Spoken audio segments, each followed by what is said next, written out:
Bonjour et bienvenue dans ce nouvel épisode de DevApps, podcast consacré à l'actualité, au développement et à l'architecture des technologies.net. Nous enregistrons cet épisode aujourd'hui le 7 juin 2018. Je suis Denis Voituron et accompagné de mes deux camarades habituels, si j'arrive à le dire, à savoir à ma gauche Christophe Peugnet et à ma droite Richard Clark. Salut Christophe, comment vas-tu ? Ça va Denis, bonjour à tous. En forme ? En forme, ouais. Toujours, hein, de mieux en mieux. Et de l'autre côté, on a Richard, qui est toujours présent et qui va nous parler aujourd'hui, qui va nous faire une présentation, mais je vais lui laisser la parole pour nous expliquer tout ça. Salut Richard, ça va bien ? Oui, ça va bien, et vous ? Ça va, toujours, hein, toujours. Quand on parle de techno, quand on enregistre des podcasts, moi je suis toujours partant aussi, donc c'est bien. Moi je suis enfermé à la cave parce que ça fait quand même 10 jours, 3 semaines qu'on a des orages tout le temps, c'est un bol quoi. Est-ce que dans ta cave il y a de l'eau du coup maintenant ? Non, il n'y en a pas encore. Ça va peut-être pas tarder. Ça s'appelle toujours une cave alors. Oui. C'est mieux comme ça, remarque. Ça aurait pu être une piscine. Ouais, c'est vrai, ouais. Il y en a qui s'est arrivé. Oui, je ne dirai pas qui, mais oui, il y en a qui s'est arrivé, ouais. Heureusement que c'est parti maintenant. Et de quoi vas-tu nous parler aujourd'hui, Richard ? Eh ben, je vais vous parler il y a un an, je vous avais parlé d'Angular 2. Là, aujourd'hui, Angular en est à sa version 6. Et je voulais vous parler d'Angular, des outils qu'il y a autour d'Angular, notamment Angular CLI, bien sûr, mais quelques autres outils comme Material et Flex Layout.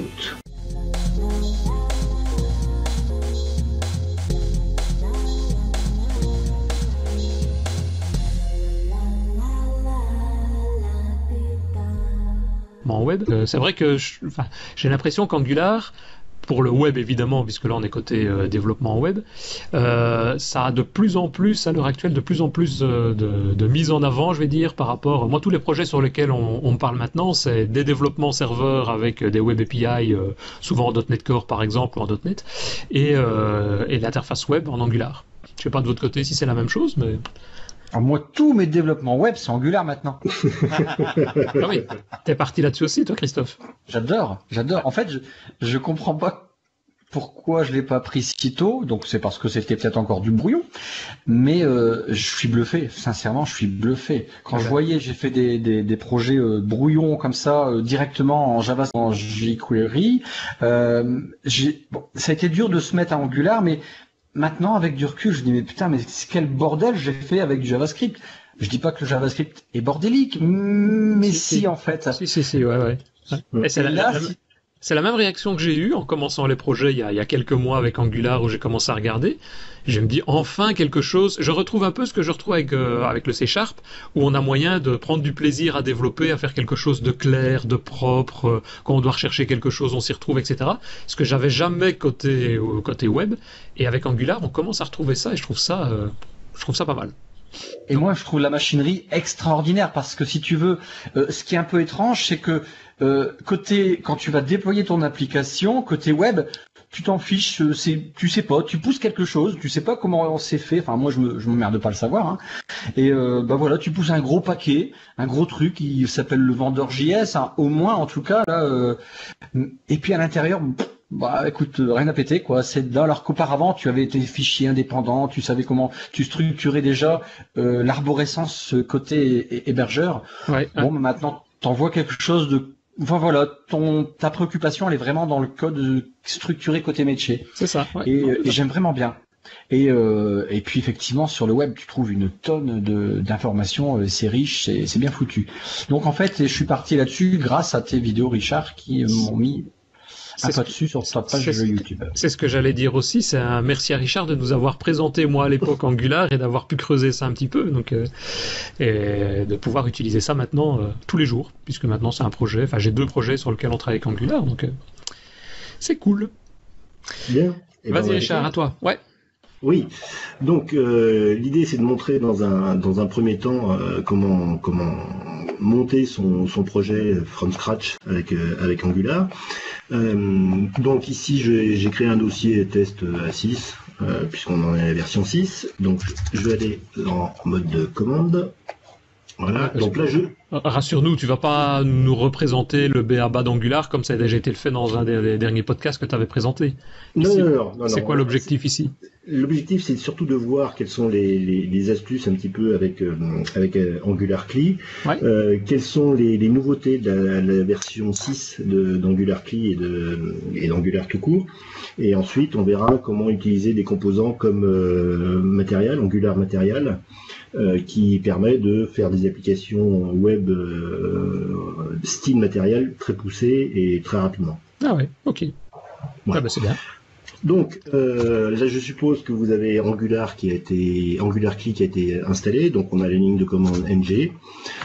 Donc on va faire ng new. Si on veut voir toutes les astuces qui peuvent exister avec les différentes commandes d'Angular CLI, il faut toujours rajouter -h pour avoir des informations supplémentaires qui sont bien explicitées plus que dans la documentation d'ailleurs.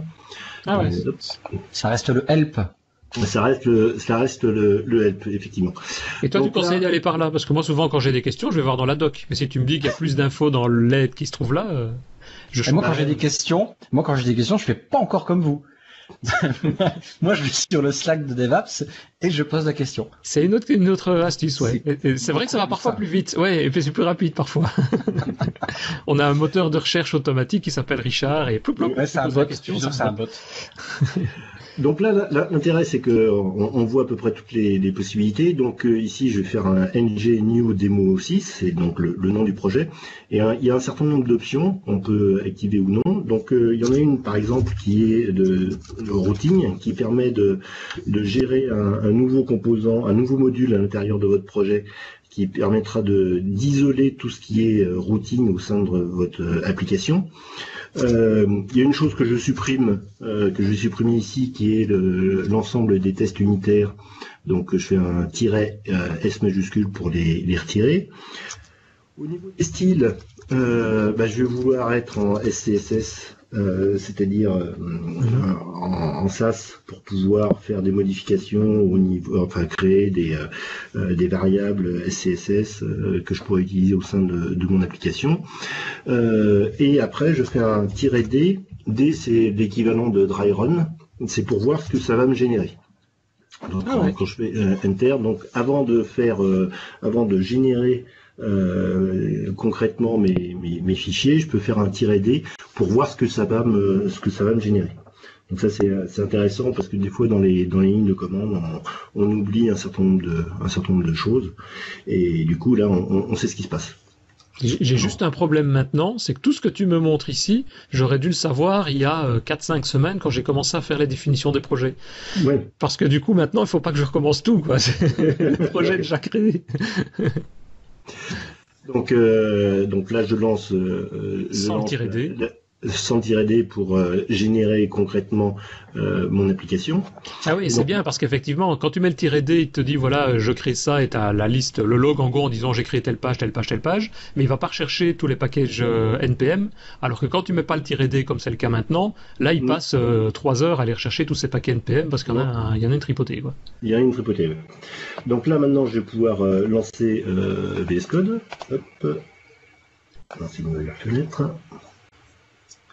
Tu peux lancer VS Code pendant qu'il est toujours en train de récupérer ses packages NPM? Ah bah oui. Oui, il n'y a pas de problème. Tâche maintenant donc. Oui. C'est pas mal, hein. Et donc là je vais aller chercher mon dossier. Donc j'ouvre avec Demo 6. Avec Visual Studio Code mon Demo 6. Hop, je vais pas l'ouvrir. Ah non, j'ai fait ouvrir un fichier, donc c'est ouvrir un dossier, pardon. Je vais y arriver. Demo 6. C'est pas celui-là. Test 6, Demo 6. J'ai mon anti-sèche aussi. Hein. Donc là, je vais vérifier qu'il a fini. Non, il n'a pas fini. Bon, c'est pas grave. Donc, je ne sais pas si vous avez vu, mais ce matin, on a eu la toute dernière version de Visual Studio Code qui est parue. Oui. Christophe, j'ai vu que toi, tu l'avais vu. 1.24, oui. 1.24. Donc tous les mois, on a nos mises à jour de notre application préférée maintenant, qui Avec une fonction qui m'intéresse, que Christophe a fait un screenshot dans le podcast, enfin dans le Slack de DevApps, c'est le fait de mettre en grisé les variables quand elles sont pas utilisées, c'est ça, hein? Alors, les variables locales. Ah, uniquement les locales, ok. Parce que les globales à une classe, en fait, j'ai fait le test, il l'a pas trouvé dans le constructeur, enfin bref. Ouais, c'est ça. Bah, au moins les locales déjà, quoi. Ouais. Non, mais c'est ça, c'est pas bien. mal du tout. C'est bien. Oui, alors ça marche pour les variables, mais ça marche aussi pour les imports.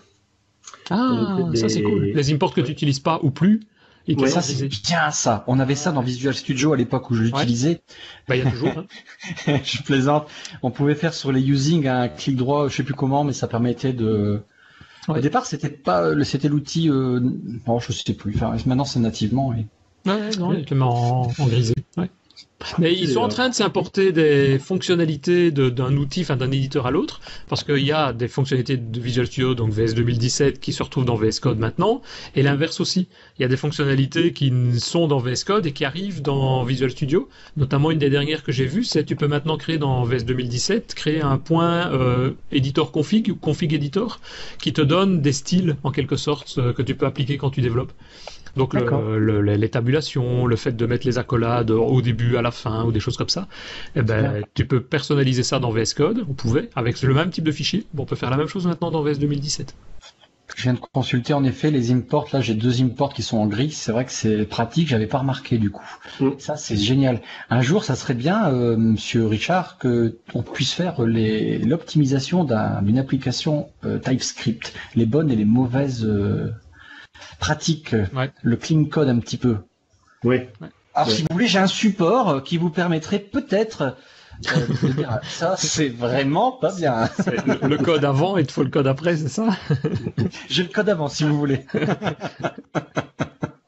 Bon, moi, il m'a planté. En meuble. Oui, vous meublez parce qu'il m'a planté la récupération des packages NPM. Donc là, du coup, j'ai été obligé de le refaire à la main. Ça va aller, t'inquiète. Il y a Visual Studio 2019, Denis, tu nous as parlé de ça hier. Amazing. Ouais. Bah, on a appris le nom comme grande surprise. Il est passé de 2017 à 2019 parce qu'en 2018 ils sont pas prêts. Si je résume, en gros c'est ça. Tu sais, l'Office il y a pas longtemps, ils étaient encore à l'Office 2016. Ouais, c'est vrai. Ils l'ont renommé Office 365 il y a un mois ou deux. Ah ouais? Ah, je savais pas ça que ça avait été juste renommé. Bah, c'est vrai que maintenant les évolutions, tu prends la 2017, tu as la 15.7 et forcément il y avait 15.6, enfin il y en a régulièrement. Donc ici c'est juste donner un nom pour le valider, quoi, parce qu'à la limite le nom il a plus réellement d'importance maintenant, il y a plus des évolutions dans le projet, dans le code.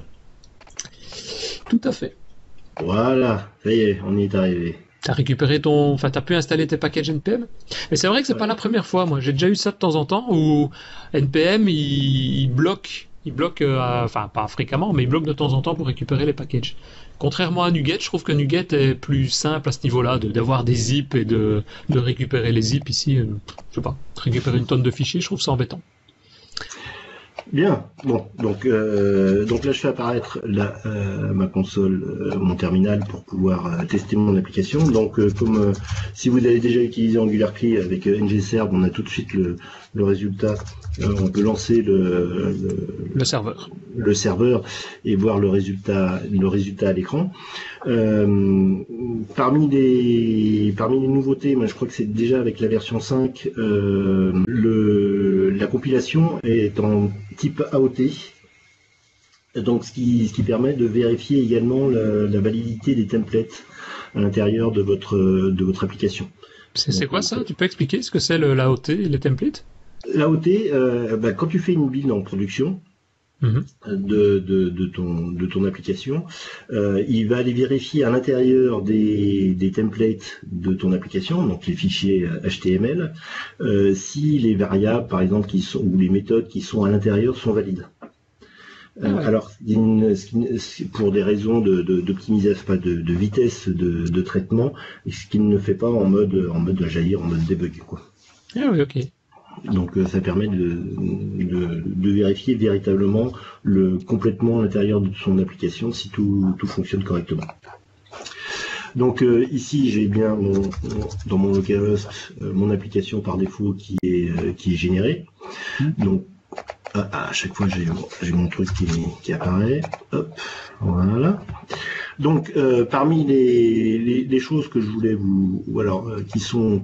qui pour moi sont importantes, j'ai toujours mon serveur qui est en route. C'est-à-dire, au début du développement de mon application, je fais un ng-serve, et puis je le laisse toujours en route pour pouvoir voir immédiatement quelles sont les modifications, enfin quel est l'impact des modifications que je fais. Il n'y a que quand on fait des modifications au niveau de son package.json ou de son angular.json, où là on est obligé de redémarrer le serveur pour pouvoir voir les modifications qui sont prises en compte, quoi. Mais donc systématiquement j'ai le serveur qui est en route pour pouvoir voir le résultat. D'ailleurs, je trouve que maintenant avec ça on est obligé de travailler avec 2 écrans ou un écran très très large, hein. Sinon c'est la mort, hein, sinon. Oui, en plus là, Denis m'a obligé à être en 1280 pour pouvoir faire la vidéo. Voilà, c'est un peu le cauchemar, quoi. Remarque, tu peux diminuer la taille avec CTRL-, diminuer la taille de VS Code, et même chose pour l'autre. Ouais. J'ai une première question parce que je connais pas bien SCSS. Du coup, là, je me pose, est-ce que après coup, je peux l'utiliser normalement, insérer moi-même une page SCSS, etc., etc. Oui. Ouais. En fait, le SCSS, dis-moi si je me trompe, Richard, en fait, il va être compilé aussi par Angular pour générer un fichier CSS à la fin. C'est un peu comme TypeScript, c'est une sorte de surcouche. Comme TypeScript est une surcouche à JavaScript, le CSS ou le SAS, qui est SCSS étant la nouvelle version, mais du SAS, bref, ça n'est jamais qu'aussi qu'une surcouche au CSS pour intégrer des notions de variables, de tests et des choses comme ça, quoi. Voilà, tu peux, par exemple, créer une variable ma variable.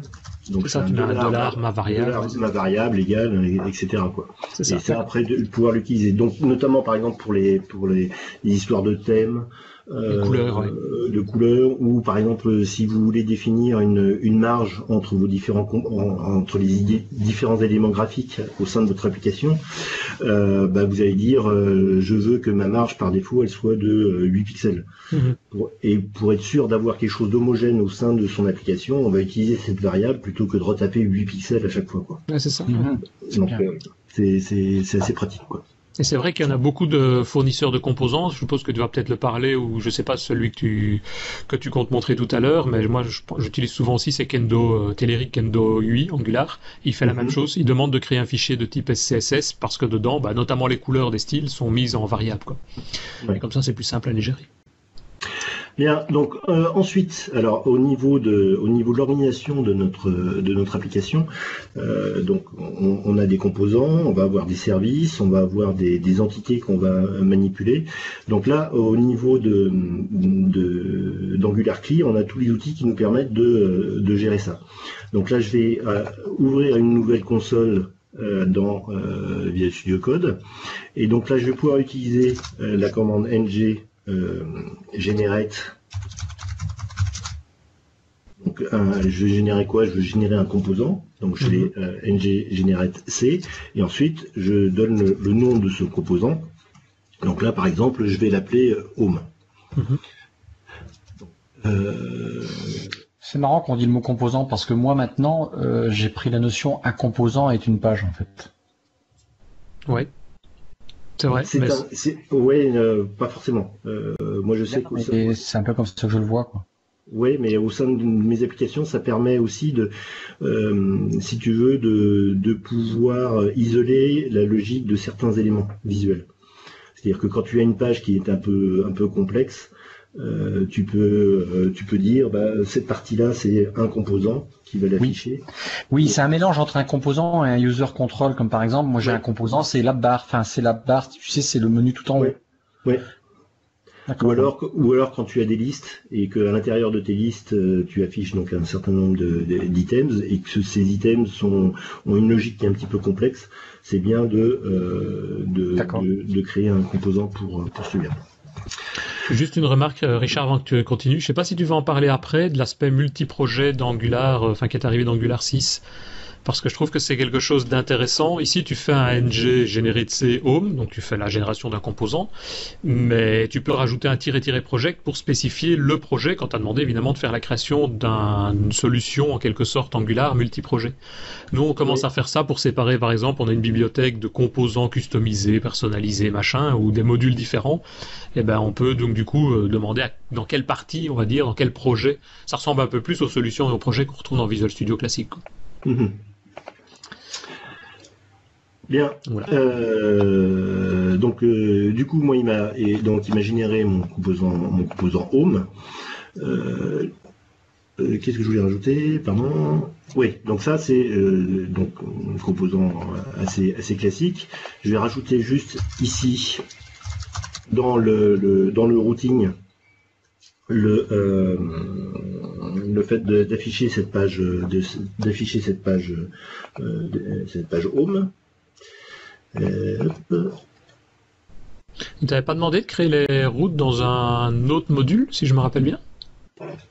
Alors, c'est le cas ici. Ah, il t'a créé, oui, c'est ça. Il t'a créé un fichier AppRouting module TS dans lequel tu peux mettre ça. Oui, c'est ça, ok. Je n'avais pas remarqué. Donc, home.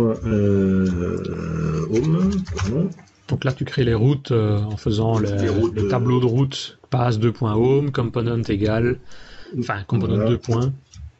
Et tu vas mettre ton composant home component. Ouais. Component. Et ensuite, je vais lui rajouter le pass par défaut. Hop. Donc si le pass est inconnu, est vide, je redirige vers la page d'accueil. Et ça fait partie des bonnes pratiques de créer des routes dans un module distinct plutôt que dans un simple fichier. Moi, j'ai souvent tendance à le faire dans un fichier différent, mais c'est à peu près la même, c'est les mêmes fonctionnalités, quoi. Enfin, c'est à peu près la même chose. Ok. Que ce soit dans un module différent, bon. C'est ça, il n'y a pas beaucoup plus d'avantages dans un module distinct par rapport à un fichier. Okay. Si que dans ta tête. Voilà. Ouais. Et donc là, on voit bien qu'on est toujours dans le home qui apparaît. L'autre possibilité, c'est de créer des services. Alors, au niveau de l'organisation, là ici on a le dossier source. Dans le dossier source, on a un sous-dossier app. Et dans le sous-dossier app, on a un dossier qui a été créé, qui est pour le composant home, dans lequel on a les fichiers. Pour les services, moi, l'habitude que j'ai, c'est de créer un dossier service dans lequel je vais mettre l'ensemble de mes services pour pouvoir s'organiser de façon un petit peu plus correcte. C'est maintenant que tu le dis. Ce qu'il faut, c'est quand même beaucoup plus pratique et ça permet de s'y retrouver plus facilement. Souvent, on voit des organisations où on dit dans Home, je vais avoir besoin de tel service, donc je vais mettre mon service à l'intérieur du dossier Home. S'il est réutilisé à plusieurs endroits, c'est un petit peu dommage, quoi. On va avoir une référence qui est un petit peu différente. Je pense qu'il faut essayer de s'imaginer un petit peu comme quand on a un projet C# entre guillemets classique. Quand on a un projet, une solution C#, on a plusieurs façons de faire pour s'organiser. La première façon, c'est d'avoir une approche entre guillemets technique, qui est de dire je vais créer un premier projet qui est mon projet d'UI, je vais avoir un deuxième projet qui est un projet de service, et puis après je vais avoir un troisième projet qui est le projet de repository, donc d'accès aux données qui sont à l'intérieur d'une base de données. Donc ça c'est la couche classique en trois couches. Donc UI, service et repository. Donc je pense qu'au niveau d'Angular, on peut avoir cette même approche. Donc ça peut se créer, on peut le faire aussi en créant des modules. Donc on dirait que l'équivalent de nos assemblées en .NET, ce serait les modules. Cette décomposition, il faut aussi en avoir véritablement un besoin. Si on veut créer des modules pour nos différents services, on sous-entend qu'on va avoir un autre projet dans lequel ces services peuvent être utilisés. Dans une application web, à mon avis, c'est assez rare. Les modules au sein des applications Angular, c'est plutôt pour des composants qui vont être réutilisés dans différents projets, et généralement c'est plutôt des composants UI que des composants métiers fonctionnels, quoi. Donc voilà, c'est juste une petite remarque que je voulais faire. Donc là, je vais générer un nouveau service. Donc là, je vais créer donc j'utilise AngularCli avec NGGS pour G pour generate, S pour service. Et donc, je vais lui dire que je veux que ce soit dans service, dans le dossier service. Et là, je vais l'appeler, par exemple, en search service. Alors, je ne tape pas service. Je tape juste service /search et automatiquement, si je fais un -D, vous allez voir que il va créer un service qui va s'appeler search.service.ts. Donc c'est pas la peine de le nommer search service plutôt que search court. C'est ça, donc juste un NGGS et puis tu mets le nom du dossier / le nom du service et lui il suffixe et il met au bon endroit directement quoi. Ouais. Okay. Donc là, je génère, donc j'ai généré mon service. Donc il m'a bien créé mon dossier service et à l'intérieur, j'ai mon service qui apparaît. Une chose qui est intéressante avec la nouvelle version d'Angular, Angular 6, vous voyez que j'ai un nouvel attribut qui est sur ma classe Search Service, qui est l'attribut @injectable. Injectable, oui. Il n'existait pas avant ? Non. Le gros avantage, c'est que du coup, mon service, je n'ai plus besoin de le déclarer au sein des providers de mon module. Vous voyez que ici, dans provider, dans mon app.module.ts, dans la section provider, c'est vide. Et pourtant, au sein de mon application, mon service va être accessible parce que j'ai cet attribut qui a été rajouté. C'est ça. Et donc le fait de mettre injectable, la section provider dont tu parlais avant, c'est la section qui contient tout ce qui est chargement dynamique, donc tout ce qui est IOC. Normalement, en classique, comme on le fait aussi de manière habituelle en .NET, tu crées un fichier, une classe, un service, puis tu vas le renseigner dans tes enregistrements d'IOC en disant ben voilà tout ce que je vais vouloir utiliser.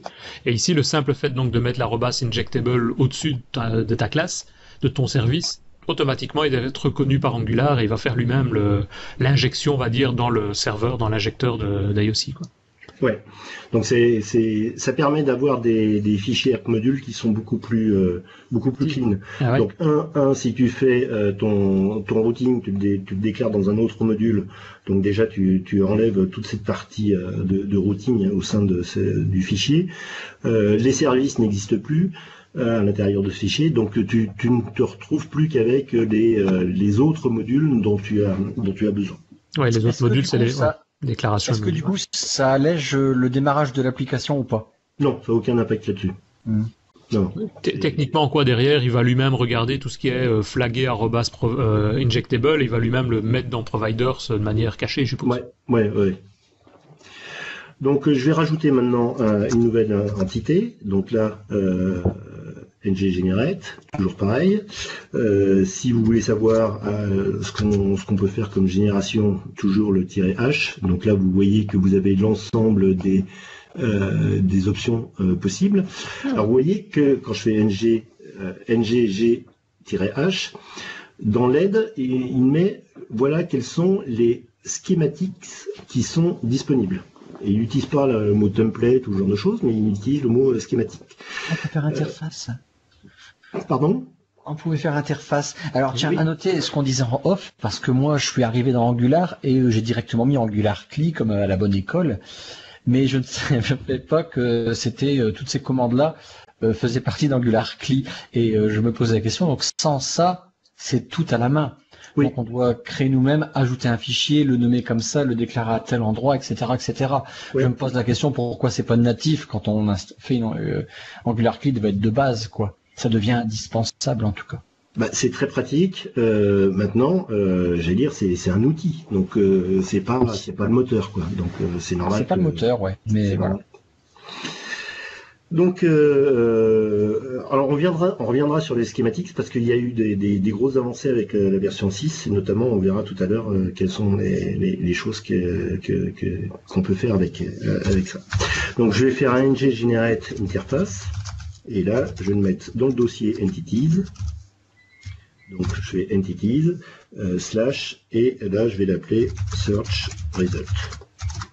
Alors, vous voyez que j'ai tapé search, donc le nom que je veux de mon interface, elle s'appelle search result. Vous voyez que j'ai mis un S minuscule pour search et un R majuscule pour result.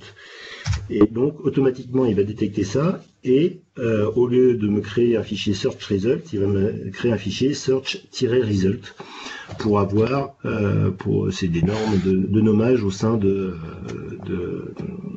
d'Angular, quoi. Putain, faut le savoir. Et le nom de la classe, donc tu l'appelles search result avec un petit S et un grand R, et donc le fichier s'appelle search-result.ts, et la classe, elle possède un grand S, donc il réadapte. Oui. Ok. Ça, c'est marrant, moi sur mes interfaces, je mets un grand I devant. Ouais. Tu peux. Et moi, je range ça dans un sous-dossier modèle, mais bon, c'est vrai que j'ai pas pensé à faire ça entité. Oui, c'est modèle, entité, enfin, le tout c'est d'être cohérent, quoi, dans l'ensemble de tes applications. Mais ça marche quand même, hein, monsieur. Oui, ça marche quand même. J'ai créé un autre fichier, une autre interface qui se rappelle à Search Club. Et donc, dans Search Club, donc au niveau des propriétés de mon API, je vais avoir le nom qui est de type, je vais lui rajouter deux propriétés qui sont le nom et le code. Donc ça c'est juste par rapport à mon application. Et ici le search result, il va retourner le total de Search Club. Donc le search result comprend deux propriétés, total qui est le nombre de résultats, et une collection de clubs de tennis qui me sont par exemple. Ouais, par exemple. D'ailleurs, il existe une application de tennis qui est faite en Angular, je sais pas si tu es au courant. Oui, justement, on va voir tout à l'heure. Bien, donc là j'ai mes deux entités qui ont été créées, et donc maintenant au sein de mon service, je vais appeler cette API qui va me retourner l'ensemble des clubs de tennis par rapport à une recherche. Donc la première chose à faire, c'est de rajouter dans le HTTP module une référence au HTTP client pour pouvoir l'utiliser. Oui, le nouveau HTTP client, hein, parce que moi la première fois que je l'ai utilisé, faut faire attention, il y en a deux. Oui. Donc il faut pas se tromper. Donc, comment on fait pour pas se tromper? On utilise le bon. Et comment on sait que c'est le bon par rapport au pas bon? Voilà, c'est ce que Richard fait parce qu'il s'appelle HTTP Client Module et il se retrouve c'est surtout ça, je crois que c'est dans Angular, donc dans @Angular Common. Attends, je revérifie parce que ça, c'est le genre de choses qu'on fait au début, au début de son application. C'est /HTTP, voilà. Ah voilà. Donc il faut bien regarder que c'est bien Angular Common /HTTP et pas l'autre. Ouais, parce que si tu le tapes au début et que tu fais retrouver par la petite ampoule là, il va les retrouver tous les deux, je pense, parce que tu existes toujours, je pense. Et du coup, il risque de mettre le mauvais. Et je me demande si d'ailleurs dans l'ordre, c'est pas l'ancien qui apparaît. Bien, donc dans mon service, je vais rajouter je vais lui demander d'injecter un HTTP client dans le constructeur de mon service, et ensuite je vais faire un appel à mes API. Pour cela, je vais déclarer une variable qui est l'URL de mon API. Et ensuite, une méthode de recherche relativement simple. Donc, on a une méthode search club dans laquelle on lui passe un argument. Il va retourner un observable de tableau de club. Et pour ça, il utilise le HTTP client qui va avoir une méthode post qui attend un argument qui est search, donc qui est l'élément de recherche. Alors vous voyez que ici là j'ai plein de zones rouges qui apparaissent parce que ça m'indique que par exemple dans environnement API URL il sait pas ce que c'est. Donc je ne sais pas si vous utilisez ça, mais moi au niveau de vous savez qu'on a un fichier qui s'appelle le fichier environnement. Oui. et qui a en réalité il y en a deux, il y a environnement.ts et environnement.prod.ts. Donc à l'intérieur de ces fichiers, vous pouvez déclarer des propriétés et suivant ce que... Pardon ? Des constantes, moi je mets là-dedans comme les constantes de mes clés, etc. Voilà, c'est ça. Et donc au moment de la compilation, ça va utiliser, quand on est en mode debug, environnement.ts et quand on est en production, environnement.prod.ts. Bien ça même. Ouais. Donc ici, je vais lui rajouter, alors pour les deux, là, je vais lui rajouter la même chose. Justement, peut-être une colle, je ne sais pas si tu sais. Est-ce qu'on peut rajouter d'autres fichiers? Donc il y a environnement et environnement prod, mais moi j'ai un troisième environnement qui est le test entre les deux. Oui. Est-ce que je peux rajouter un environnement.test? Oui. Ça c'est alors c'est au niveau de ton angular.json. Pour les environnements, je ne sais plus où c'est, mais effectivement tu peux faire quelque chose. On peut spécifier les environnements là-dedans. Ah ben oui, je vois. Ouais.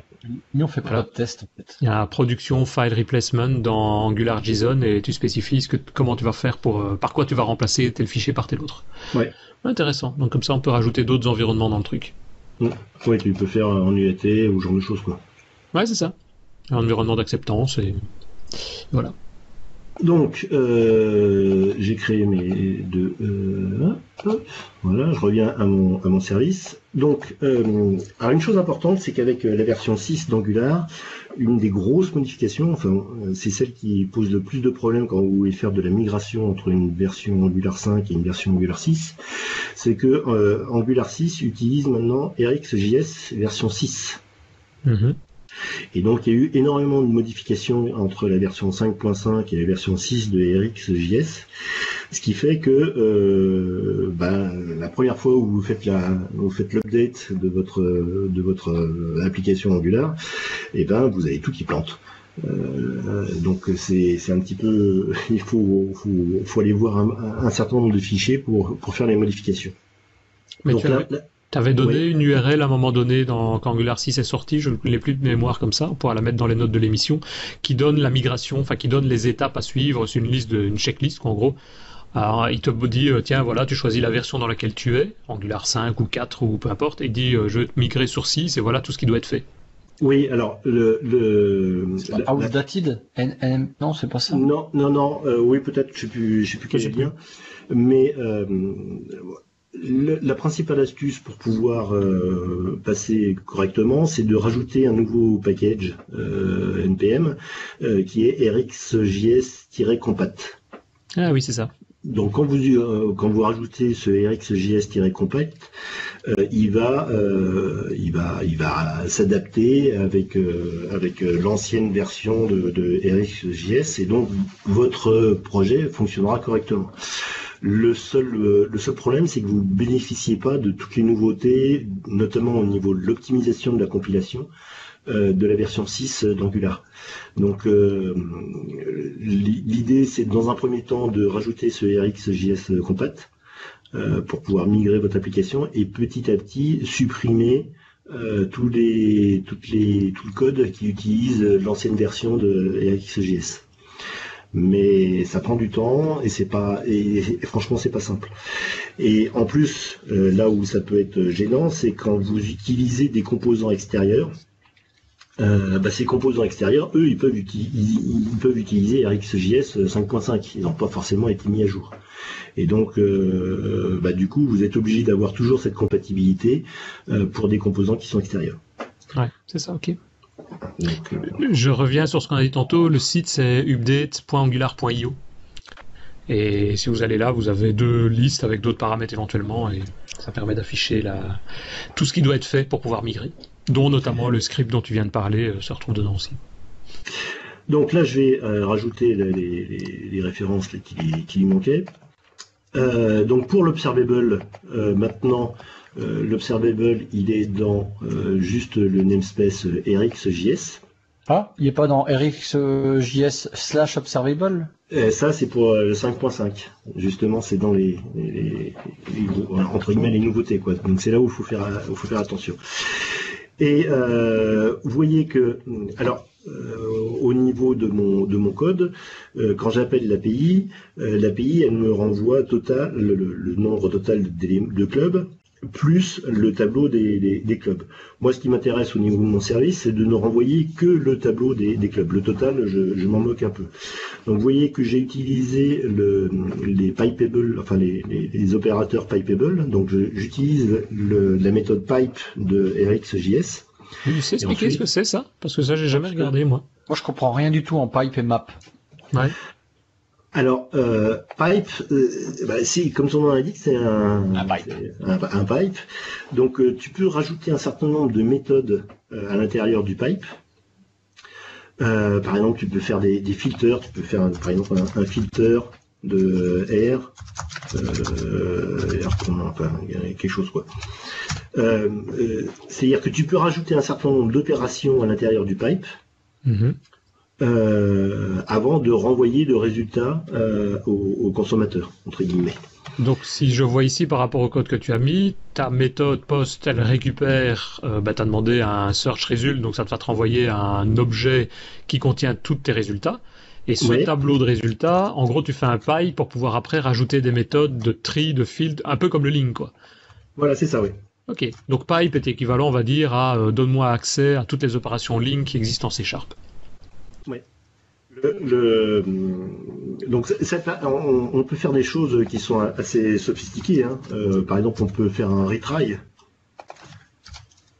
Un retry, donc relancer la requête, c'est ça que tu veux dire? Oui, relancer la requête. Donc par exemple, si tu as, imagine que tu fais une requête vers une API et que tu sais que cette API elle fonctionne plus ou moins bien. Parce qu'elle est plus ou moins gourmande, tu peux rajouter ici un retry, et donc si la première fois tu lui dis retry 3 fois, et donc si la première fois ça marche pas, il va réessayer une deuxième fois, une troisième fois, et puis la troisième fois il va lancer une erreur. Donc tu as des choses comme ça qui sont un petit peu sioux qui peuvent être mis en place. Super. Ok. Donc mon Search Club, voilà ce qu'il a fait. Donc maintenant je peux aller dans ma page Home et me créer une interface bête et méchante qui va faire l'appel de cette API. Donc là par exemple, je vais référencer dans mon projet. Donc dans Home Component, tu vas rajouter une variable dans le constructeur Search Service, qui va donc être injecté, comme on le disait tantôt, automatiquement avec l'injecteur, l'IOC, dans Angular. J'oublie tout enregistrer. Enregistrer tout.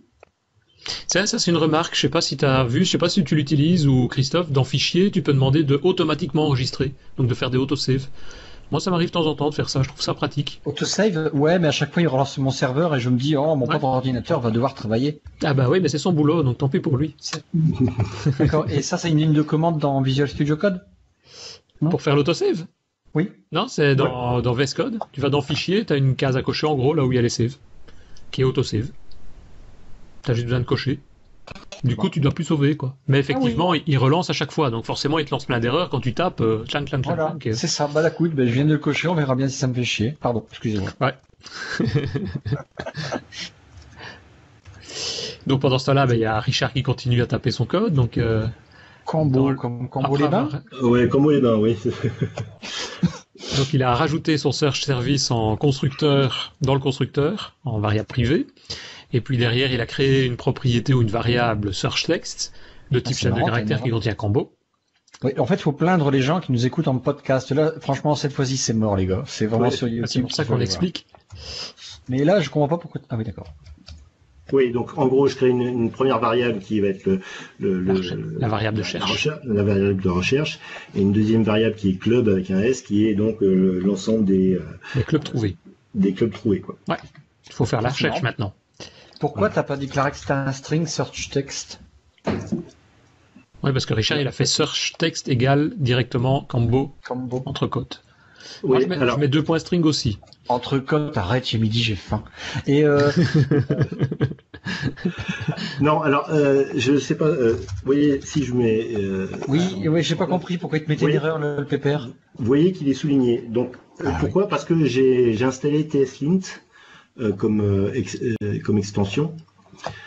Donc si on regarde les extensions que j'ai installées, Ouais. il y en a une qui est TSLint ici, Qui est de l'analyseur de code. qui est un analyseur de code, et donc qui me permet de justement de regarder mon code TypeScript, comment il a été écrit, et Ça n'aime pas, lui. et ça il n'aime pas, non, parce que il dit on va faire de l'inférence et il retrouve automatiquement quoi. Ouais, d'accord, mais justement, c'est mieux de... pour moi, c'est mieux de typer. Mais... Et juste une parenthèse sur le TestLint, tu as juste besoin de l'installer, puisque tu as créé un nouveau projet, tu l'installes, et par défaut, il a des règles de config. Comme je le conseille. Ah, je le conseille fortement, oui. Ouais, écoute, il est tout de suite, on va l'oublier. Vous voyez, par exemple, la Cambo, là... Il est trop tard, Christophe, pour le mettre. Toi, déjà, ton code, il va péter partout. Oui, il va exploser. Le mien aussi, remarque, hein, parce que... J'ai peur. Tant pis, j'ai pas peur. Allez, je fonce. Et donc, par exemple, tu mettais des simples cotes ou des guillemets, lui, il veut des simples cotes et pas des guillemets, quoi. Voilà, il corrige. À la fin, si vous avez pu, si vous voyez que si vous finissez votre fichier par l'accolade, il vous dit non, il faut qu'il y ait forcément une ligne supplémentaire. Un return, ah ouais. Et il faut qu'il y ait un return.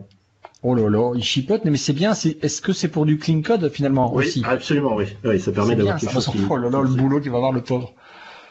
Et alors il y a aussi une option dans VS Code, dans le paramétrage de VS Code, on peut lui demander à ce que il fasse la mise en forme automatique à l'enregistrement. Donc par exemple ici à la fin là, je vais oublier de faire un retour chariot à la fin de mon fichier. Ah la honte. Et quand je fais un contrôle S. Normalement, il me le met. Bon, là il me l'a pas mis, je sais pas. D'accord. Enfin, bref. Et si tu fais un autosave, il te le fait quand? C'est une bonne question. Il te le met dès le début. Et il boucle. Dans les extensions, il y a une autre extension que j'ai rajoutée qui est Angular Language Service. Oh là là là là là. Ah oui, ça je l'utilise aussi.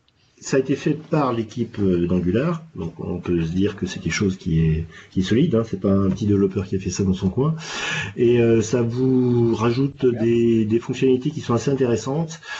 Par exemple, imaginons que mon composant Home Component, j'ai oublié de le déclarer dans mon module. Je vais le supprimer là. Je vais le supprimer de mon fichier module. Quand je reviens dans mon homecomponent.ts, vous voyez qu'il me souligne le arrobas component et qui m'indique que, attention, il est inclus dans aucun module. Mm-hmm. Donc ça permet de détecter des petites erreurs comme ça assez rapidement, quoi. C'est bien. Tiens, tant qu'on a parlé des extensions, moi il y en a deux que j'ai rajoutées. En plus aussi, la première c'est GitLens, rien à voir avec Angular, mais je trouve personnellement que le module de Git intégré à VS Code est un peu léger. Quand il te montre la liste des fichiers, c'est une manière plate et des choses comme ça, donc voir les branches et des choses comme ça, c'est pas toujours simple, il faut aller en ligne de commande. Mm-hmm. Là, l'extension GitLens, GITLENS, ça te rajoute simplement un module supplémentaire pour ça. Et la deuxième, c'est un JSON to TS. J'ai vu que tantôt tu as créé tes interfaces. Mais si vous vous connectez sur un serveur de Web API qui vous envoie ne fût-ce que des exemples de JSON, c'est souvent ne fût-ce que dans la doc il y a ça, avec cette extension-là, tu peux sélectionner le JSON, tu fais copier, tu reviens dans ton code, dans TypeScript, tu fais je crois que c'est CTRL-ALT-V, quelque chose, enfin il y a un raccourci spécial qui permet de coller, mais directement de le transformer en code TypeScript, en interface ou en classe. Ça c'est pas mal. D'accord. Donc maintenant avec toutes ces extensions-là, VS Code il va s'allumer en 6 heures. Non, il est toujours aussi rapide. Bien, donc dans mon code, là, ici, je vais juste... je l'ai bien mis dans le init. Non, alors je vais rajouter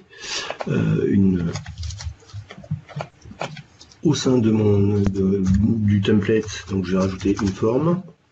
Dans ton HTML, en Home Component HTML, tu fais un form entre parenthèses ng-submit égale onSubmit.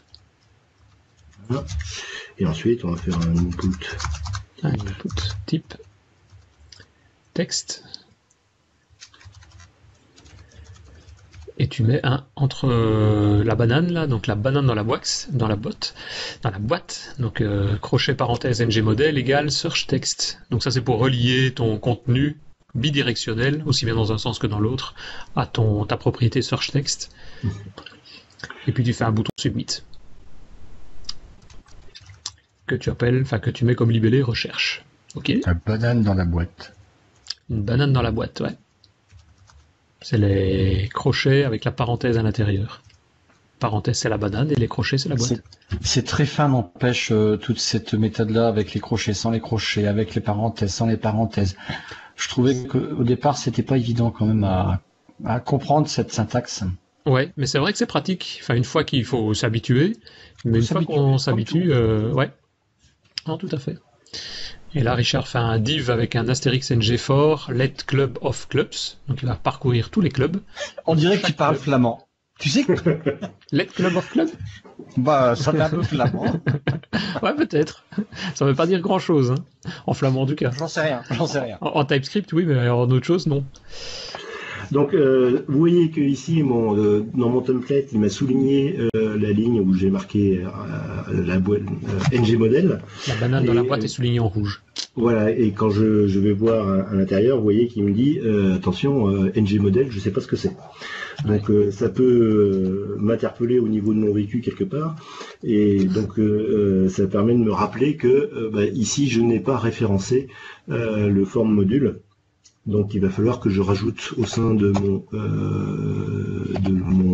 la configuration de mon application le form modules. Ouais.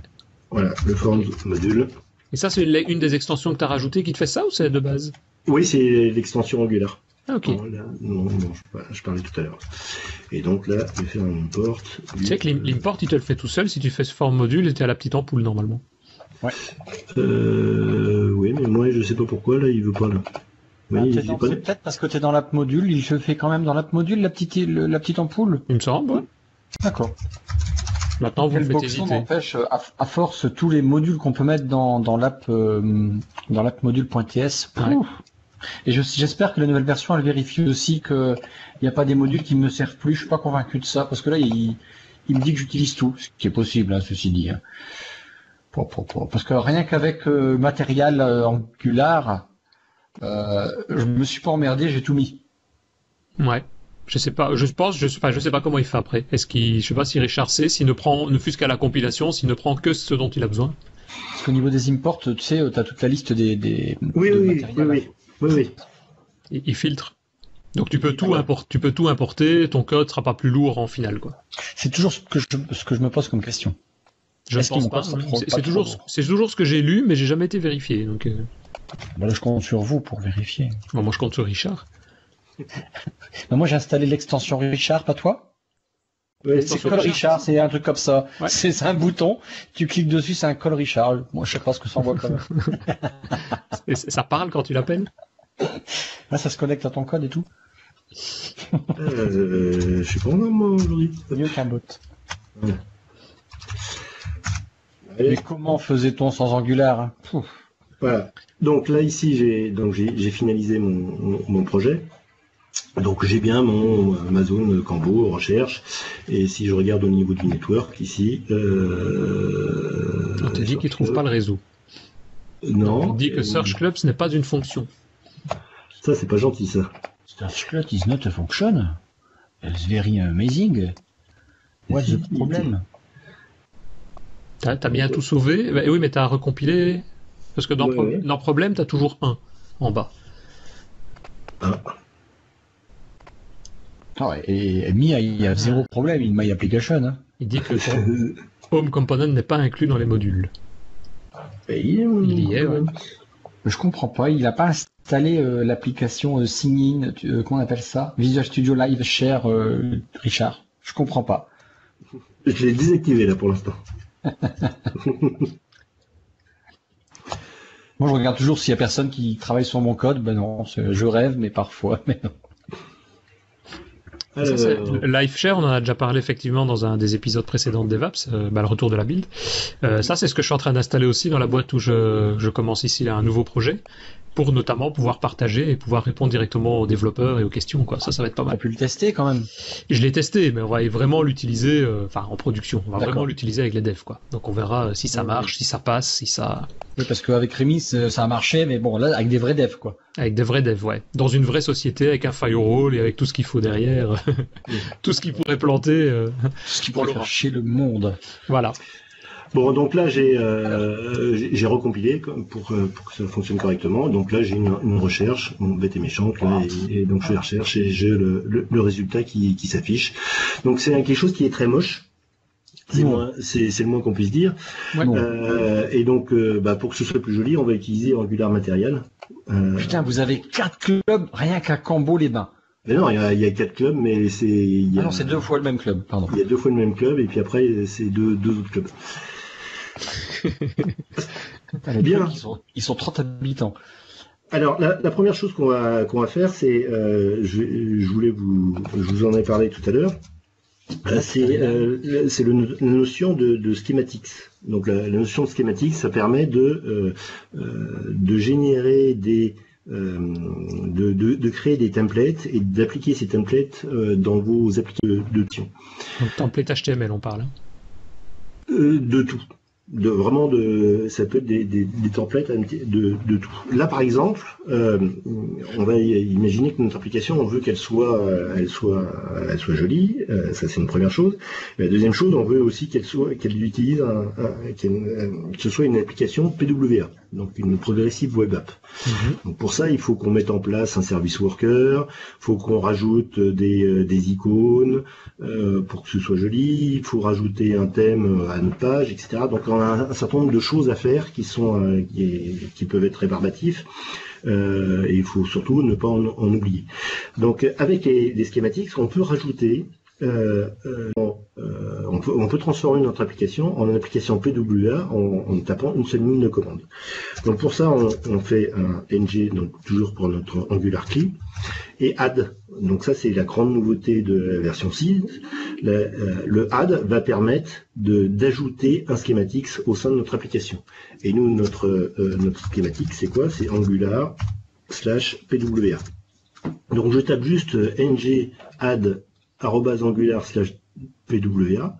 Donc je demande à Angular CLI d'ajouter un nouveau schematic. Je fais entrer et à ce moment-là. Non, j'ai pas fait tirer D. À ce moment-là, vous voyez que il va faire un certain nombre de choses. Notamment, il va récupérer un package npm au sein de notre application. Puis il y a un deuxième package npm. Et donc par rapport à NPM, c'est quoi la différence ici? Parce qu'ici, il fait du NPM, il télécharge en utilisant NPM pour récupérer les packages. NPM n'est qu'un sous-ensemble de ce qu'il fait. Ok. Donc, alors là, je comprends pas pourquoi le Git il m'affiche pas. C'est dommage, je voulais vous le montrer avec le Git. Donc, qu'est-ce qu'il a fait en faisant cette ligne-là? La première chose qu'il a faite, c'est dans mon package.json. Il est où? Il est ici, voilà. Dans mon package.json, il a rajouté 2 lignes qui sont la référence à Angular/PWA et la référence à Angular/Service Worker. Donc il m'a rajouté ces 2 choses. Donc ça, c'est quelque chose qu'on pourrait faire à la main, j'allais dire. Comme un con. Quoi. La deuxième chose qu'il a faite, c'est que vous voyez qu'il a créé un certain nombre d'icônes. C'est bien. Donc qu'il a mis dans le dossier assets. Voilà. Dans le dossier assets, il y a un dossier icônes, donc qui sont les icônes avec les différentes résolutions. Donc là, pour Angular, ouais. pour votre application PWA, là, il met le logo d'Angular, donc pensez bien à le remplacer par le logo de votre application.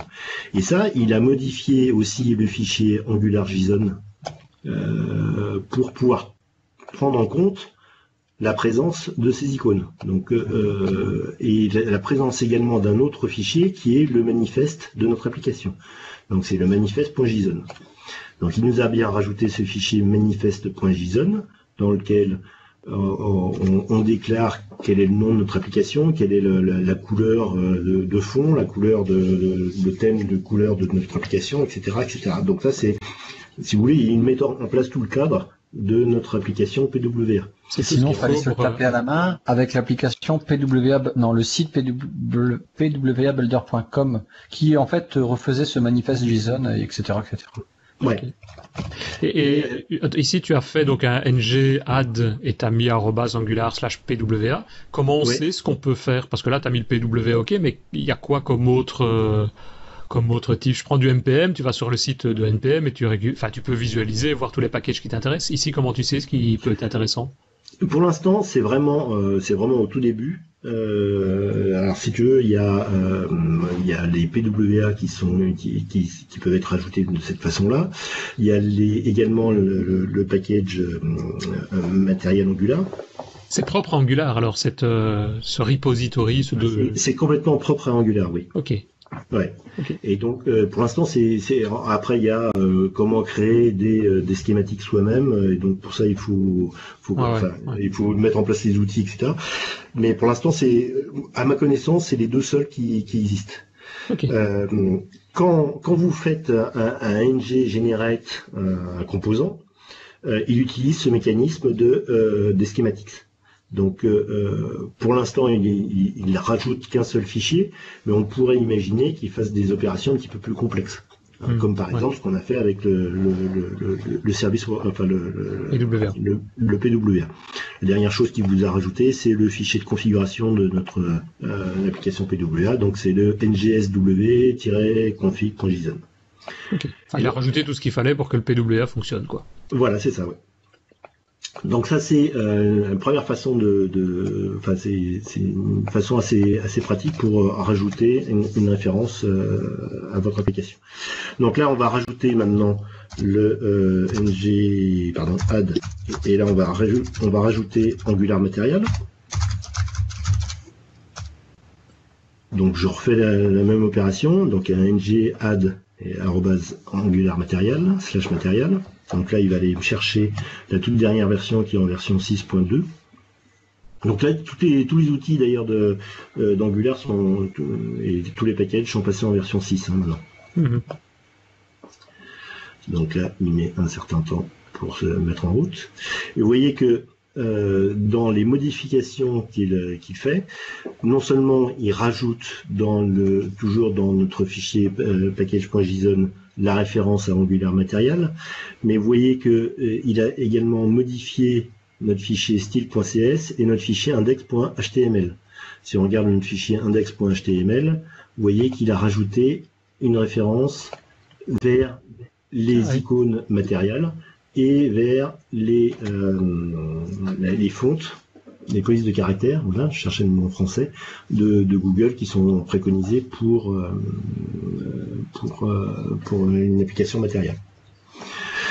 Donc voilà, donc on a maintenant notre application qui est potentiellement une application matérielle. Alors, si vous voulez en savoir plus sur matériel, vous avez le site material.angular.io dans lequel vous avez la référence à tout ce qui est à l'intérieur de ce composant-là. Mmh. Alors, ça peut paraître, au début, ça paraît un petit peu vide, mais en réalité, et puis mal expliqué, mais une fois qu'on est rentré dedans, une fois qu'on a bien suivi tout ce qu'il y avait à l'intérieur, on s'aperçoit qu'en réalité, il est très bien foutu comme site. Donc, passer du temps à comprendre comment il fonctionne, ça vaut le coup. Vous voyez qu'il y a trois onglets principaux, qui est Component, CDK et Guide.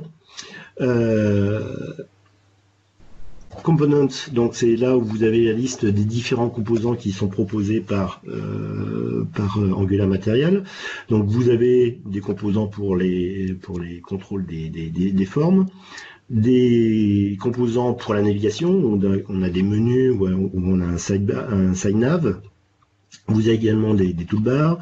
Ensuite, vous avez la notion de card, de panneaux d'extension, de liste, de tab, de tree view. La tree view, c'est vraiment tout récent, et des boutons et ce genre de choses. Donc vous avez énormément vous avez un certain nombre. Ouais, vous avez un certain nombre de composants. L'idée, c'est quand même d'avoir quelque chose qui soit cohérent au sein de son application, visuellement parlant, mais de laisser un maximum de liberté aux développeurs. Par exemple, si je prends le toolbar, il ne fait pratiquement rien. C'est-à-dire qu'il rajoute juste une barre d'outils, mais la disposition des éléments à l'intérieur, c'est vous qui en êtes responsable. Si vous rajoutez un composant à l'intérieur, c'est à vous de voir les margines, etc. que vous voulez mettre, ou le padding que vous voulez mettre en œuvre au sein de votre application. Donc, ils ont essayé de donner des guidelines au niveau du développement de son application sans vous enfermer dans ce qu'ils ont décidé eux. Ouais. C'est assez intéressant, quoi. Moi, c'est ça qui m'avait impressionné, marqué quand j'avais regardé la première fois Material Design, c'est vraiment l'intégration avec Angular, quoi. Tout est là, mais très simplement, si on veut customiser quelque chose ou rajouter une fonctionnalité de Material Design, bah, c'est juste une directive ou un élément simplement ajouté sur un élément existant et instantanément, on va dire, le visuel se met en place, quoi. Donc ça, c'est bien. Juste une remarque, si jamais certains veulent aller plus loin, parce que nous on a rencontré, je dirais deux, mais il y en a peut-être deux limites à Material Design. Le premier, c'était la zone, je sais pas si toi l'as peut-être vu, Richard, mais en tout cas j'avais pas trouvé à l'époque, c'était les zones de texte préformatées. Donc on avait besoin d'avoir notamment des numéros de sécurité sociale ou bien des numéros téléphone avec uniquement des chiffres. Et ça, j'ai pas trouvé ça dans Material Design, sauf en faisant évidemment du développement derrière. Et alors l'autre chose, c'était une grille, mais une grille pas juste de représentation de données, hein, vraiment un tableau, une grille avec pouvoir trier par colonne en cliquant sur les colonnes, des choses comme ça.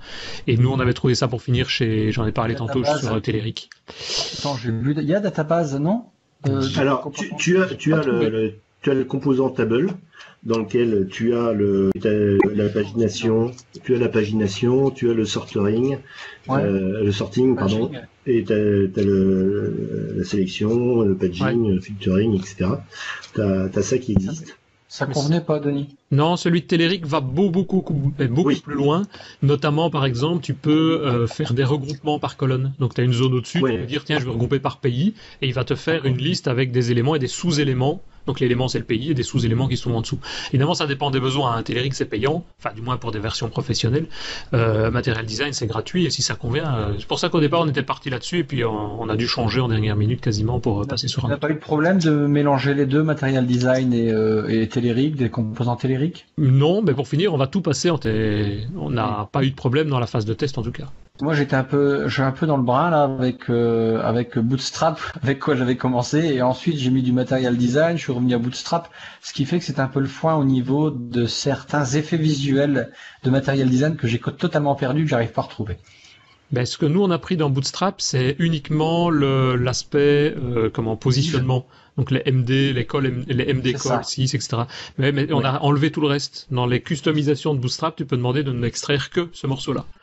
Et c'est là, il y a Flex Out que Richard devrait nous présenter là, qui paraît peut-être pas plus mal que les divs de Bootstrap. Oui, ça oui. Ben, encore une fois, ça sera un peu tard pour moi, mais c'est effectivement, ça m'intéresse aussi de voir ce que Richard va dire là-dessus.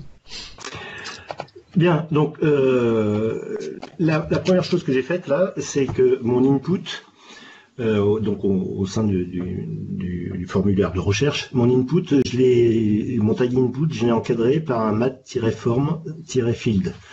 Donc ça c'est une directive de matériel qui permet d'indiquer, attention ici, j'ai un champ de recherche, j'ai un champ d'un formulaire. Et ensuite, mon input, je lui ai juste rajouté la directive matinput. Ouais. Voilà, c'est tout. Donc vous voyez que inférieur input, espace mat input, et puis le reste. Voilà. Donc j'ai vraiment fait pas grand chose. La seule chose que je vais quand même rajouter ici, c'est mon matériel form. Donc l'injection du module. Donc dans le app module.ts, tu importes le mat form module, ce qui est logique. Oui, voilà. J'ai je regarde mon anti-sèche pour être très... C'est matform-field module. Voilà. L'anti-sèche, c'est le site matériel.io. Et pardon, voilà. Allez, je vais les rajouter ici. Et donc j'ai mon import à faire. Au début, il faut que je le fasse à la main. Hop. Donc j'ai le matform input, j'ai le mat input module, voilà, et normalement c'est tout bon. Donc juste en faisant ces deux choses, si je retourne dans mon application, où est-ce que je l'ai mise? Faut peut-être la rafraîchir ton application, non? Ah ben je l'ai pas lancé, j'ai arrêté le... J'ai Arrêter le serveur. J'ai arrêté le serveur. Ce que je trouve chiant en Angular, c'est le debug. À chaque fois mettre des console logs partout pour voir quand ça merde. J'aurais bien aimé des breakpoints. Ah bah tu peux mettre des breakpoints dans Chrome ou même dans Edge maintenant. Ou même dans VS Code, hein, il y a une extension qui permet de les lier. Ah bon? Ouais. Ouais, moi personnellement, je le fais dans Chrome. Dans Chrome. Donc ici, là, donc si tu veux que je te montre vite fait, tu as dans les sources dans Chrome et tu as dans les sources tu as Webpack. Et parce que il compile avec Webpack, et donc là tu as la source, et là je peux aller directement dans mon fichier. Putain, c'est maintenant que tu me dis ça. home.components.ts et donc là je peux faire un point d'arrêt sur le quand je. Merci. Ça me manquait, tu vois. Ouais. Ah bah c'est cool, je vais gagner du temps, je savais pas. Ouais. Donc ici. Oui. Alors tu vois, voilà, moi ce que j'aime pas dans Material Design, c'est le input. Je les trouve très très moches. Et pas convivial du tout. Et le bouton recherche, tu l'as pas? Non, je l'ai pas. Bah alors, il a pas tout à l'heure on meuble là et tu fous rien. Attends, je vais. Mettre un style. Ouais, non, je vais mettre un 32px.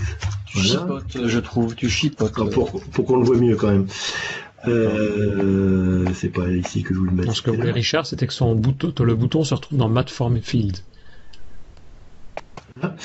Et ici, donc mon bouton, je veux maintenant qu'il soit effectivement sous forme de bouton matériel. Material Design. Voilà, et donc je vais dire que c'est un mat-button. Ah, tu dois pas le mettre dans le Matte Form Field. Non. C'est juste une directive mat-button que j'applique à mon bouton. Et donc là, automatiquement, si je regarde de nouveau mon application, alors celle-là, je vais la fermer parce que à chaque fois je me trompe. Alors vous voyez que là, il se passe rien. Pourquoi? C'est parce que la directive. Tu dois pas mettre... J'ai oublié la directive. Ici. Moi justement, à cet endroit-là de mon app module, j'ai mis toutes les imports possibles au niveau de matériel. Ouais. Bon après. Où est-ce qu'ils j'ai perdu? Sur ton Windows, t'as pas encore le timeline? Non. Et donc vous voyez que le bouton dans le bon design, ouais. Donc en gros, si on résume, t'as rajouté le mat button comme directive derrière le bouton. Et t'es venu mettre le module dans le fichier app module TS. Oui. Moi, j'ai pas ce matériel, ce bouton où il y a l'arrondi là qui est au niveau de la souris. Ça m'énerve. Ah bon? Moi, c'est bizarre. Bah, je sais pas pourquoi. Alors, tu as les mat buttons. Tu as également le mat. Le mat button. Tu peux lui changer de couleur en lui disant que la couleur c'est la couleur primaire. Donc pour ça, je lui rajoute juste la directive color et je lui dis que la color c'est le primary. Alors il y a 3 couleurs, il y a primary, accent et warm. On t'entend moins bien, Richard, je sais pas si t'as... j'ai rien changé, non. Ah, bon. Donc en mettant la couleur primary, vous voyez que ici mon bouton il devient bleu. Ouais. Je peux également demander à ce que ce soit un raised button, un mat-raised button. Donc là il a un aspect qui est légèrement différent. Ah, ça commence à faire avec l'effet un effet ombré de profondeur. Donc là, vous pouvez avoir aussi. Je vais en faire un deuxième là. Donc, tu recopies le bouton et au lieu de primary, tu mets accent. Voilà. Et et dedans, je peux dire que c'est plutôt un mat icon button. Et dedans, au lieu de mettre recherche, je vais dire que je vais mettre un mat-icon. Et je vais dire que c'est, je sais pas si search ça existe. Oh, ça serait normal.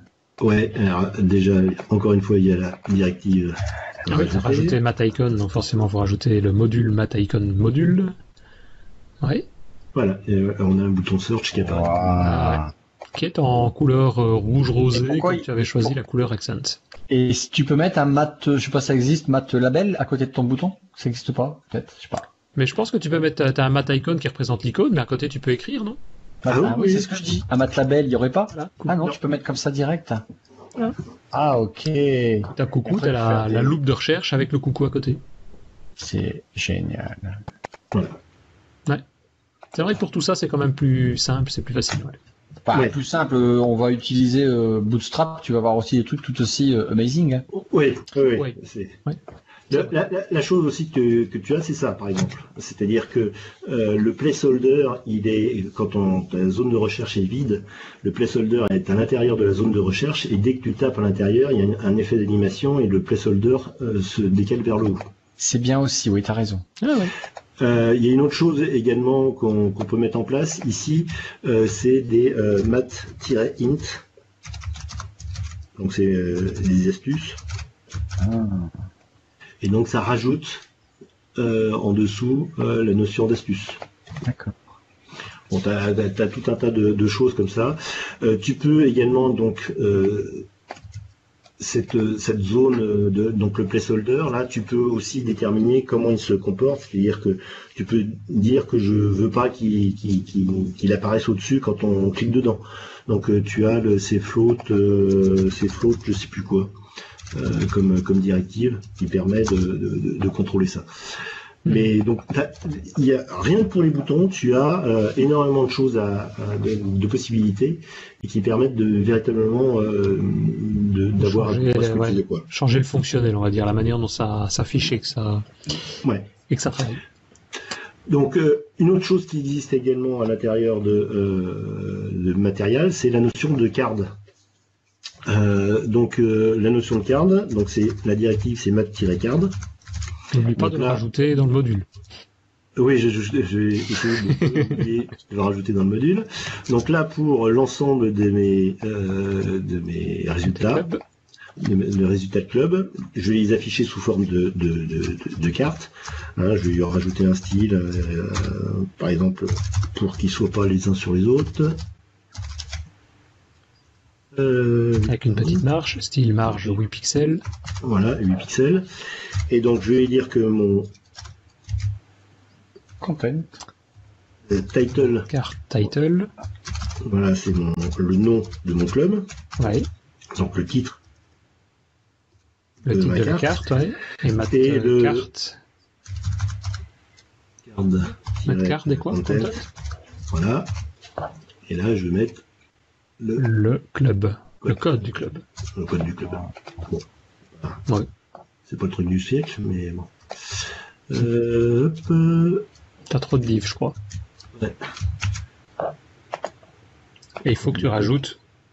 Et il faut que je rajoute, bien sûr, carte. le card module. Voilà, toujours dans le fichier app module TS.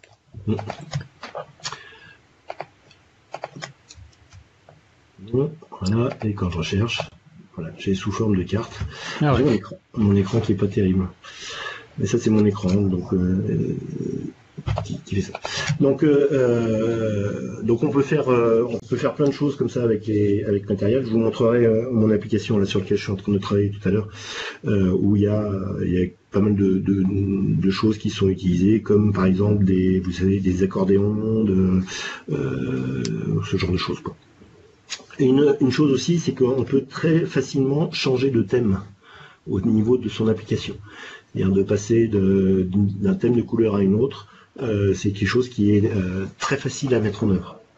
Contrairement à beaucoup d'autres frameworks, cette fonctionnalité se fait très facilement.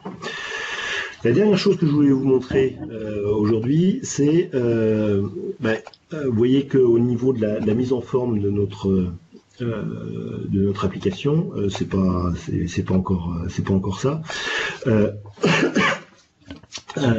On a un composant qui existe, qui est sur le site d'Angular, qui est le composant FlexOut. Donc ce composant, il permet d'utiliser comment on s'appelle en CSS. Enfin en CSS, on a la notion de flex. Flexbox, ouais. De Flexbox. Et donc, plutôt que d'essayer d'apprendre comment fonctionnent les Flexbox avec le CSS, qui est assez complexe, on peut utiliser les directives qui sont dans ce composant Flex Layout. Donc c'est pour faire des alignements, des mises en grille, un peu comme on parlait tantôt de Bootstrap, enfin d'un des modules de Bootstrap de positionnement, ça fait à peu près la même chose, quoi. Oui, absolument. Donc, juste avant, je vais vous montrer quand même, juste avant de passer à ça, au niveau des directives, ça y est, je l'ai perdu, dans les directives, dans les schematics, on avait vu qu'on avait les schematics pour créer des composants, pour créer des interfaces, etc., des services, ce qu'on a fait au début. Quand on vous rajoutez un nouveau package, comme on a fait ici en rajoutant Angular Material, le package peut lui aussi proposer ses propres schematics. Et c'est le cas de Angular Material, qui a un certain nombre de schématiques qui sont disponibles.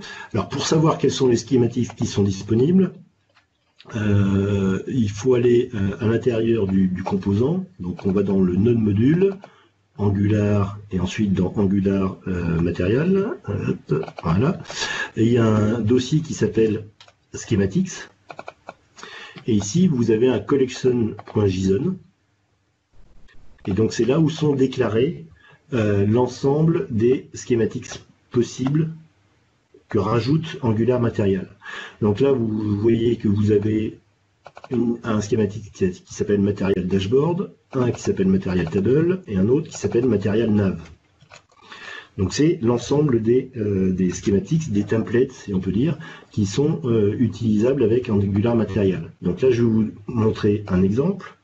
Donc je vais, au sein de mon application, je vais faire un generate add,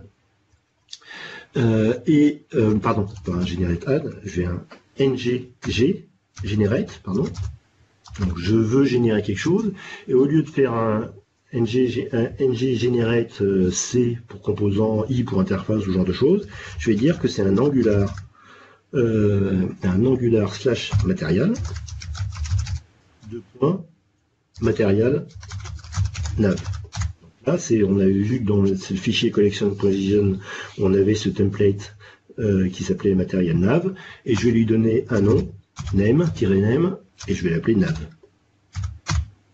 Donc, un /d pour voir ce que ça va me donner, avant de le générer pour de vrai. Vous voyez qu'il me génère 1, 2, 3, 4, 5 fichiers. 4 fichiers, et il va mettre à jour notre fichier app.module. Alors, donc on a un fichier HTML, le template, le fichier TS, le composant, et ensuite le CSS et les specs qui sont ajoutés. Donc il va créer, si tu le fais, il va créer, je suppose, une barre de navigation dans laquelle tu pourras modifier le contenu dans l'HTML, voilà, et utiliser comme composant. Voilà, donc si je retourne au sein de supprimer les specs là, si l'HTML. Voilà, donc il s'appelle, alors je vais l'appeler, il s'appelle nav par défaut. Ouais. Il s'appelle nav par défaut, c'est le routing que je vais changer, et je vais dire ici que c'est le nav component. Donc si j'enregistre l'ensemble de mon projet, si je regarde ce que ça donne, là vous voyez qu'il m'a généré ici une application avec un menu hamburger qui est sur la gauche, et donc un menu hamburger qui se réduit quand tu as ton écran qui est plus petit, et quand tu as un écran suffisamment grand, tu as link 1, 2, 3. Voilà. Et donc tu peux mettre tout ce que tu veux derrière ça, quoi. Ouais. Donc c'est assez pratique, et donc ça se fait ça se fait en 2 secondes. Quoi. Ouais. Ça se fait en 2 secondes. Avec les couleurs qu'il faut, l'effet qu'il faut et tout ce qu'il faut, quoi. Voilà. Bien, donc alors je vais repasser sur l'autre application, parce que là il commence à être déjà un peu tard. Ouais, parce que là on commence à faire beaucoup de minutes pour le podcast. Voilà. Peut-être présenter très rapidement les fonctionnalités de Flex, c'est ça? Voilà, c'est ça, oui. Donc si on regarde les fonctionnalités de Flex, je vais regarder au sein de mon application. Je vais faire. Donc tu as des commandes des lignes qui sont tu vas les expliquer, je suppose, avec un div fx layout et fx flex. Voilà, donc le principe c'est d'avoir un tag div qui est le container de mon flexbox, de ma grille entre guillemets. Et donc à l'intérieur on a un certain nombre d'éléments. Le container, on lui définit son layout. Donc pour ça c'est la directive fx layout, dans lequel on lui dit soit c'est un layout de type ligne, soit de type colonne, donc row ou colonne. Ouais. Donc les éléments sont les uns à côté des autres ou les uns en dessous des autres. Et ensuite, on a une deuxième possibilité, c'est de rajouter wrap ou no wrap ou rien du tout. C'est-à-dire que si on arrive par exemple, quand on est en une disposition de type ligne, quand on arrive au bout de la ligne, ça passe en wrap, ça veut dire que ça passe à la ligne dessous. Ensuite, vous avez donc ça permet de définir comment se fait l'empilement des différents éléments à l'intérieur du container. Mhm. Et ensuite, vous avez la possibilité de gérer l'alignement des différents éléments dans l'autre sens. C'est-à-dire que si vous avez défini votre layout comme étant de type ligne, dans l'alignement, vous allez définir comment il est aligné verticalement. Et inversement, si vous définissez un layout de type colonne, l'alignement, ce sera l'alignement gauche-droite. Donc là, tu as fait un star stretch, donc il va, je suppose, agrandir la taille qu'il faut pour que ça... Voilà, donc là, ça veut dire que ça commence par la gauche de la ligne, et stretch, ça veut dire que verticalement, ça utilise le maximum de ce qui est possible. De ce qui est possible. Okay. Donc ça, c'est comment sont empilés les différents éléments, et on peut même être un petit peu plus fin, c'est-à-dire au niveau de chaque élément, de définir comment est-ce qu'on veut se positionner. Donc chaque élément, on lui rajoute la directive fxflex, et donc ici, là par exemple, j'ai mis 4 éléments à l'intérieur de mon container. Le premier élément, je lui dis un fxflex de 200 px. Ça veut dire que ce composant, je veux qu'il ait 200 pixels de large. Et ensuite, j'ai juste un fxflex pour les 3 autres éléments. Donc les 3 autres éléments vont se répartir l'espace qui reste. Ouais. Donc si je regarde visuellement parlant ce que ça donne, donc là j'ai dans mon application, je veux pas qu'il soit en plein écran, voilà, j'ai mes 4 éléments qui sont disposés les uns à côté des autres. Donc tu as les 4 blocs, et quand tu redimensionnes... Et quand je redimensionne et qu'il n'y a plus assez d'espace, ils se mettent... Ils repassent à la ligne puisque tu as fait le wrap, et le premier a toujours ses 200 pixels de large, lui il bouge pas, et puis il vient mettre ce qu'il peut à côté tant que ça reste dans l'espace, quoi. Voilà, c'est ça. Donc là, je l'ai appliqué au résultat de ma recherche.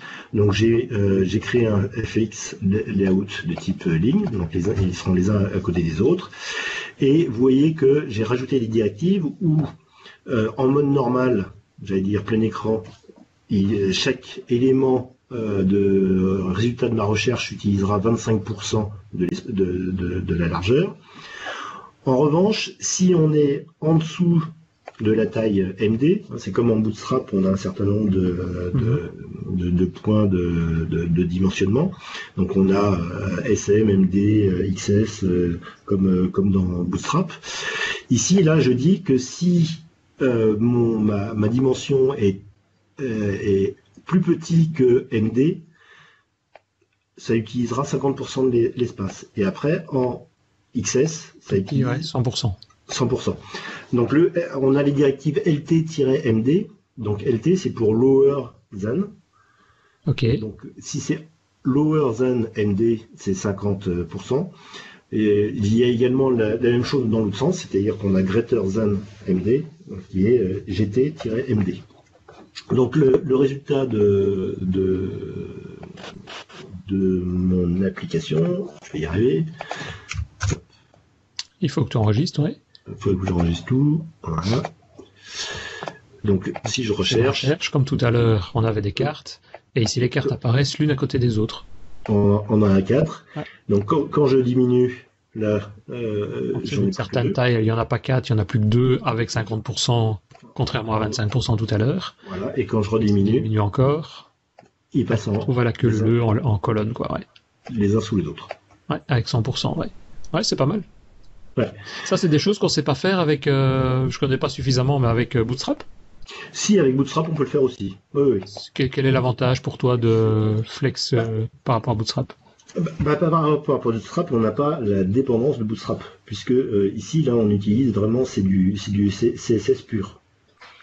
Et si tu mets Bootstrap et matériel, t'es dans la merde, tu perds certains effets. Ah, j'ai acheté.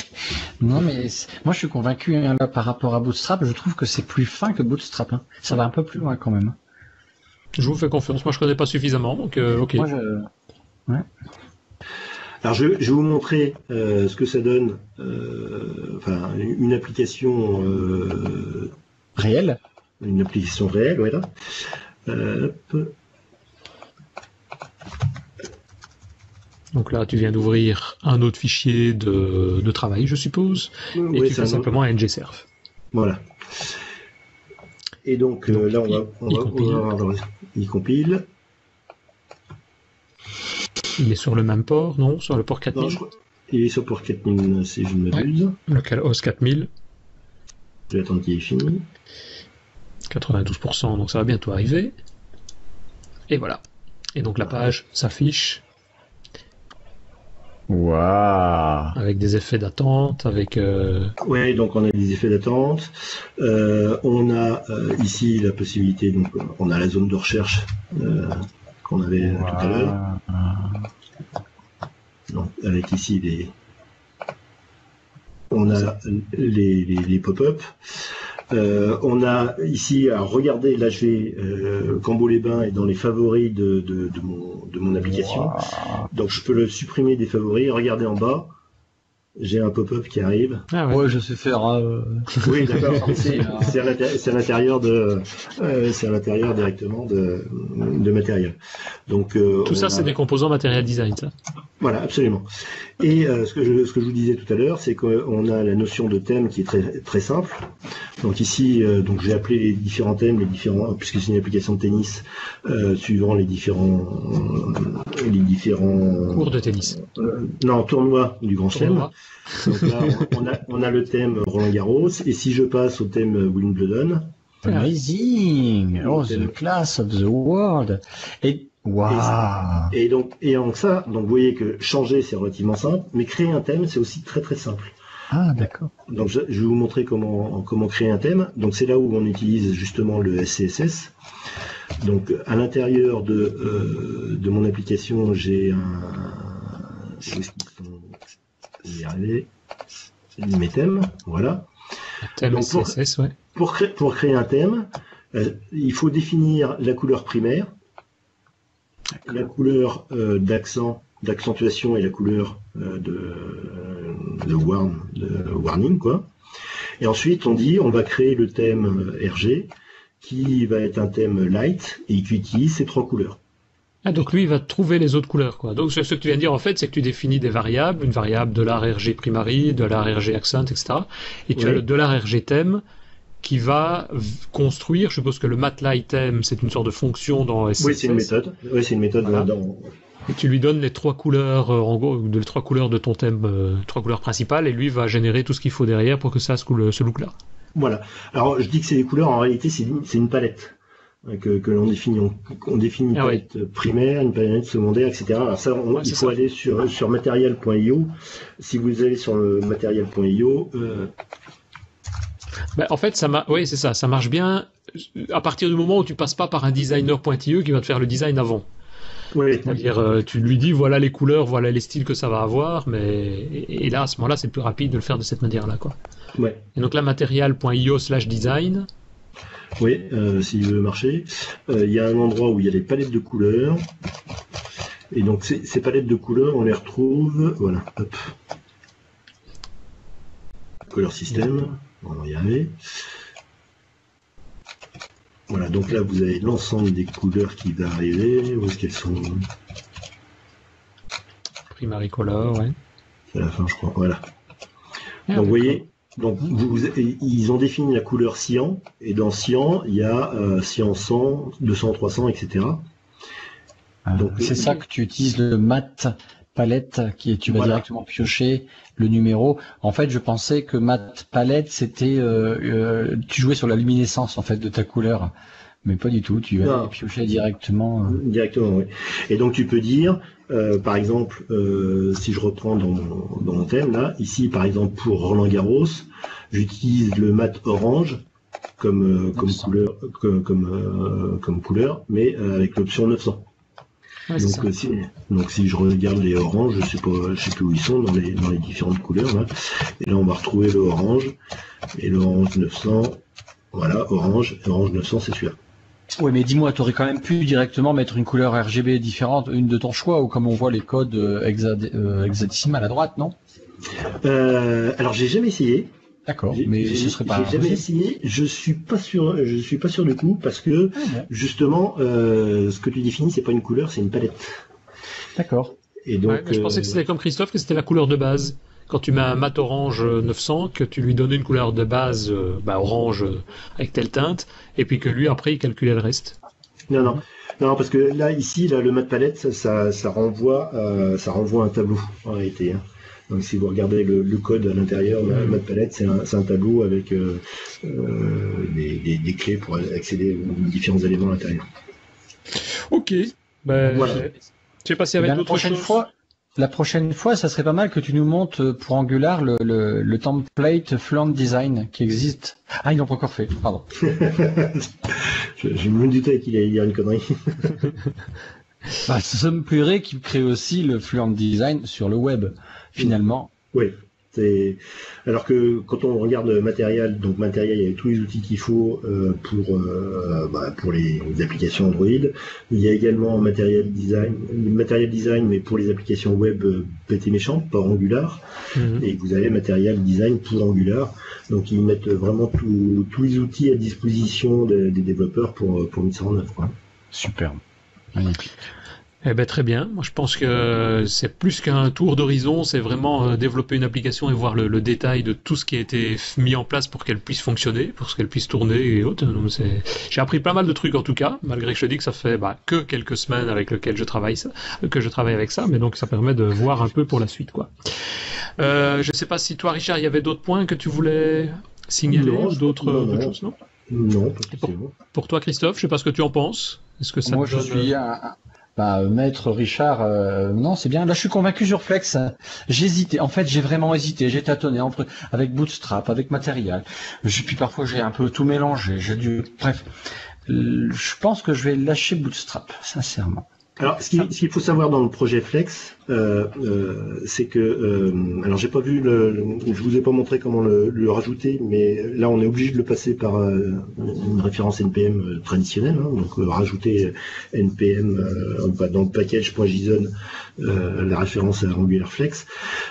Pour l'instant, ce que je vous conseille, c'est de pas mettre Angular Flex 2.5.0.0, mais de mettre Next comme référence.